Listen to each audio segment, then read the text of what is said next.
I wanted to give my assessment of Caleb Williams and the Chicago Bears as a Packers fan, as you can see here. And I think when we look at these young quarterbacks, especially guys who've not really played too much in the regular season, I think the training camp practices are that much more meaningful just because we don't have as much information to go off of as opposed to some veteran quarterbacks who's been in the league 10 years. You may see how they've played in the regular season. You look at their training camp and it's like, how much does this really matter? We know the kind of quarterback they already are. But for younger quarterbacks like Caleb Williams, we just don't have that much to go off of. And especially when you have him coming in with the new coach in Ben Johnson, it's hard to know how much we can take from last season and project it into year two with Caleb Williams.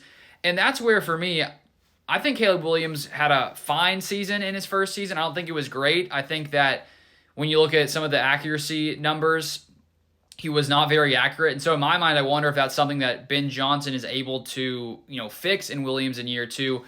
But when I do start seeing things come out, with Ben Johnson saying it's sloppier than they would have hoped at this point after this past practice, I saw some clips from Caleb Williams and the offensive line breaking down. He probably had 2 or 3 throws at that practice over the weekend where it looked like it could have easily been picked.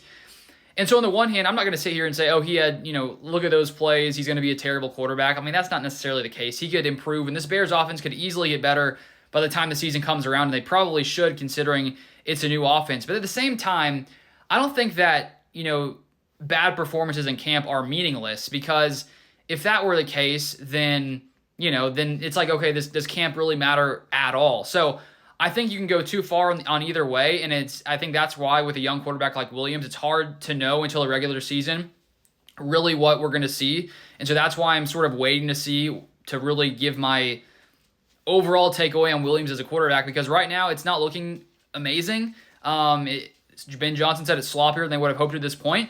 But at the same time, I can recognize that the Bears will probably get better offensively as they head into the regular season. But at the same time, I do think there still could be some reason for concern with Caleb Williams.